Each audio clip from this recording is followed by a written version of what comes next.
Hi, future third grade super scholars. It's Miss Yeager, and I am coming to you from my kitchen.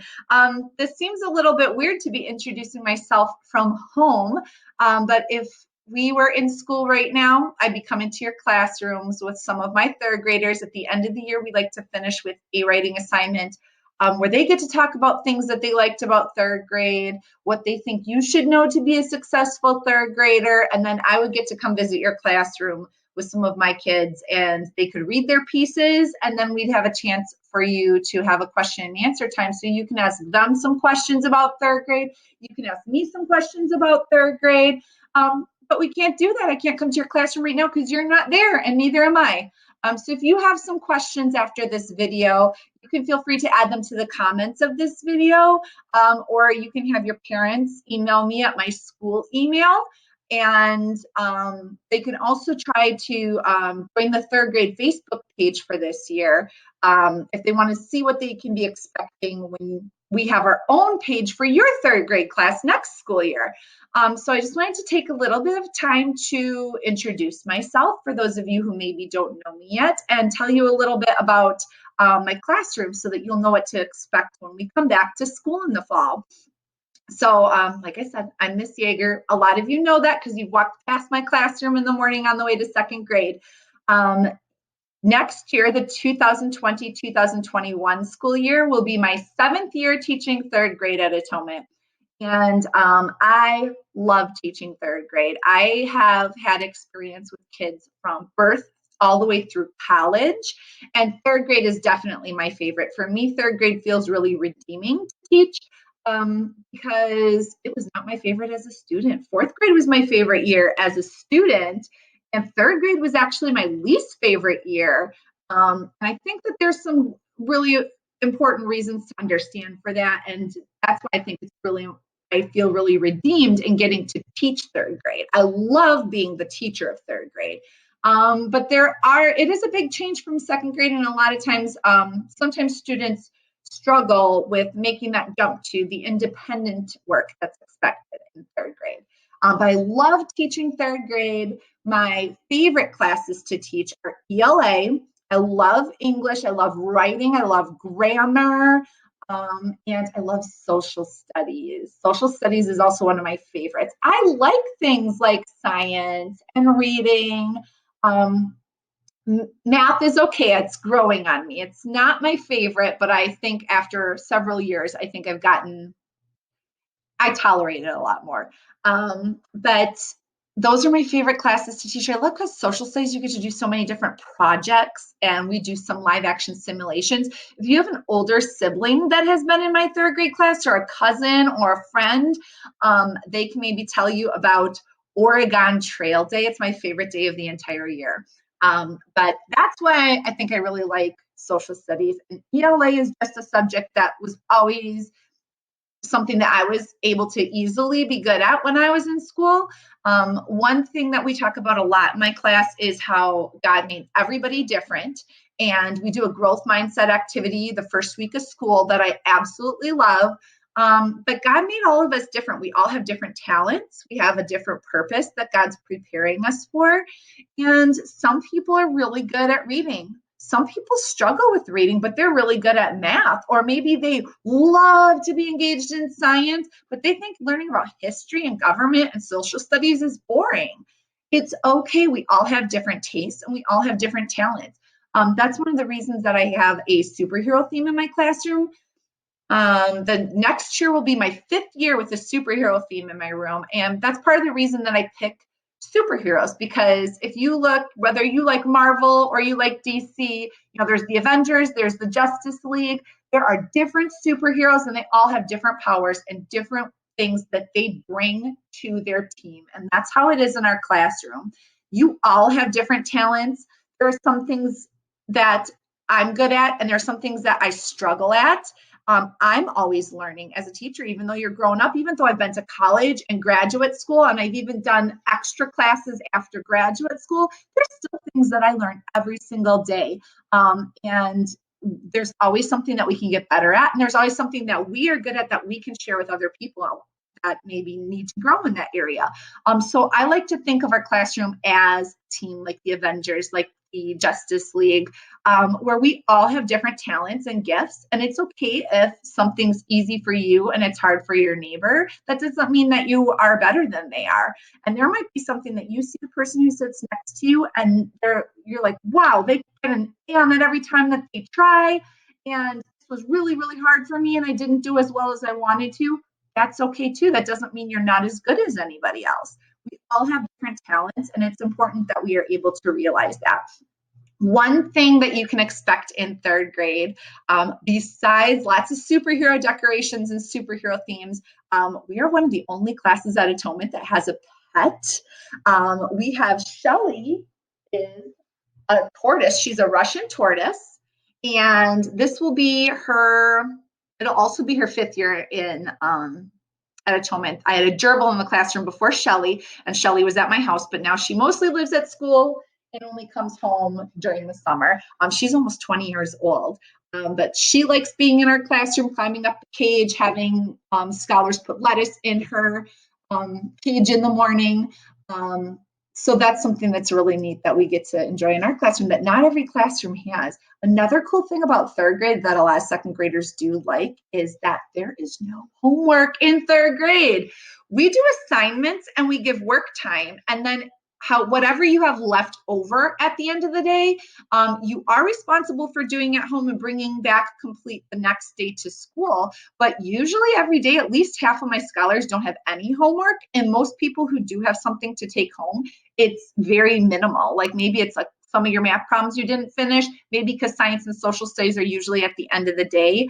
Maybe you didn't finish that whole worksheet, but we usually have 5 to 7 assignments every day.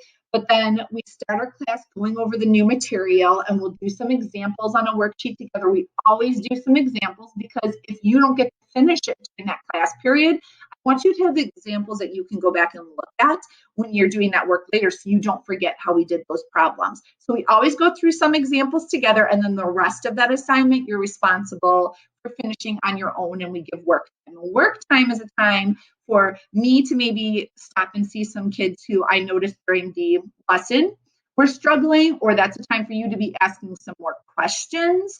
And we also always end our day with a half an hour of work time, because then if there's something we didn't get through during the day that I need to go back and reteach, or there's a couple students that I didn't get to mingle with during the day, and I'm like, hey, why don't you come over to the reading table so we can go over this concept that I didn't get to hit with you, or you have some questions you want to make sure you ask before you go home. We always have a time to finish up work too at the end of the day. So there's a lot of work time in third grade. And if students are using their time wisely during work time, they're using work time for work time, then they're going to have a lot of their stuff done. They'll be able to relax when they go home. And I want you to be able to do that. I want you to be able to play outside, play with your siblings, spend time with your family, help out around your house. So I try to make sure that we don't have too much left over at the end of the day. But if you're not going to use your time wisely, you probably will have a bunch of homework if you decide that you're going to spend work time drawing in your notebook or playing around with a friend, or maybe you had a hard time during the lesson. You have a consequence that you need to fix during work time. I don't like that to happen. I like us to use our time wisely. And if we get through things quickly in class because we were really focused, then we have extra time to do fun activities. There's a lot of games we play in the classroom. There's brain breaks that I love to do. It's really important to do brain breaks between classes so that you get your body moving even if you're tired, because when you are moving and getting your heart rate up, it pumps fresh, clean oxygen up to your brain and it helps you concentrate better in the next class. So there is a lot of time for fun stuff. So in third grade, we do work really, really hard, but we play really hard. As long as we work hard, we have time to play hard. And that's one thing that I really enjoy in third grade as well. Another really important thing that I want to make sure that you guys know for third grade is kind of my unofficial class motto is a line from my very favorite book. My favorite book of all time. I love to read, but my favorite book is Anne of Green Gables. And there's a line in the first Anne of Green Gables book in the series where she says, tomorrow is always fresh, no mistakes in it. And that kind of goes along with a Bible verse from Lamentations. It's Lamentations 3:23.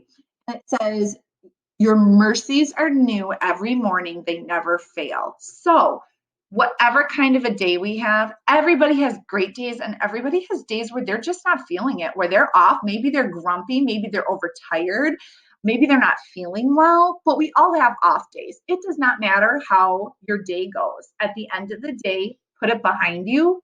Tomorrow's a new day. It doesn't matter if yesterday was bad for you. You don't need to carry that over. You can always have a brand new day the following day. Kind of like we're humans, we sin every single day. And it's not like God says to us in the morning, yeah, but don't you remember all of those sins that you did yesterday? It's every morning, it's like those sins are in the past. Jesus died for our sins. Those are gone. Today is a new day, start fresh. So that's something that we try to make sure we're also thinking about in third grade. Some things that you guys can be doing over the summer to make sure that you are ready to be successful in third grade. There are two things that I think can be the most helpful to you. You never want to take an entire break for an entire summer. Like, yeah, take it easy, relax, but you should never stop learning and you should never stop exercising your brain. So please take some time to read over the summer. If you are reading books and you're not just always reading books that you've already read or books that are easy for you, read some challenging books, try some chapter books. Try reading out loud. If you have a younger sibling, practice reading to them, because in our reading, we really go a lot deeper in third grade and we look to the text or the words that we read for evidence, for the proof of what our answers are. That's a lot of our objectives in reading are using text, evidence. And that means I know this is the answer to this question because this is where it says the answer in what I just read. So we do that with all kinds of genres, with fiction, with nonfiction, with realistic fiction, with expository text, with fantasy, with fables. We get to use a whole bunch of different genres for reading in third grade, but we're always looking for text evidence. So read over the summer. The other thing that I would say is practice your fact timing, especially multiplication facts. We do have things in our class like number charts, like multiplication charts, and those are tools to help you. But if you rely too heavily on those tools, when we get into really hard math at the end of the year, like when we're doing triple, double-digit multiplication, when we are doing long division, double-digit division, it'll be so much easier for you if you don't have to use those tools like your number rolls or your skip counting or your multiplication chart. If I know that 6 times 8 is 48 and I don't have to think about it, it's going to be really easy for me to then flip that and think about it in reverse, think of that inverse operation and do division and think, oh, 48 divided by 8 is 6 because 6 times 8 is 48. If you practice your multiplication facts and you memorize those, you are going to be so far ahead when you start third grade. That's like the number one thing that can help you in every single subject that we're practicing in math next year. So I would say read, practice your fact timing, and also make sure that you're still keeping your faith over the summer, that you're still praying and communicating with God. Feel free to communicate with me. I would love to hear from you and get to know you a little bit more before third grade even starts, and we'll be starting off a little bit ahead. And I look forward to seeing you in August. Welcome to third grade.